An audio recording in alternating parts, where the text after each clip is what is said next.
Sir లాగుతుంది sir అంటే వాళ్ళకి దెబ్బలు పడి అయినా వాడు మొరటు వాళ్ళు మొండోళ్ళు కాబట్టి వాళ్ళు అదే పిలుకొని చూస్తుంటే నాకు కొంచెం కాలానికి ఏడిచి నాకు ఈ పిలుకొద్దు నేను బోర్డు స్కూల్కి అని చెప్పి మా నాన్నతో మారం చేశాను.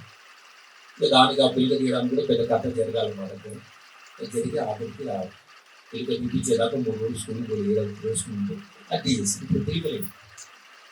వాడు ఇప్పుడు ఏం చేశారంటే ఇక నేను అయినా కూడా వాళ్ళకి దెబ్బలు పడుతుంటే నేను ఆన్సర్ ఇచ్చి ప్రతి దాంట్లో క్లేవర్ స్టూడెంట్ కాబట్టి అడిగిన కానీ ఆన్సర్ ఇచ్చేలోపు వారు నన్ను తీసుకుపోయి లంచ్ బెల్ట్ 2 బెల్ట్ తీసుకుపోయి నా పక్కన గుడ్డు చాలా తెల్లగా దొడ్డుగా కూర్చున్న 5 కూర్చున్న 114 కిలోలు పెరిగింది.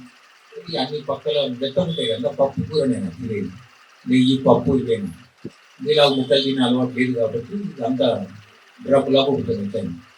బట్ మీ పిల్లలు ఎవరైనా పక్కకు ఉంటే రే మరో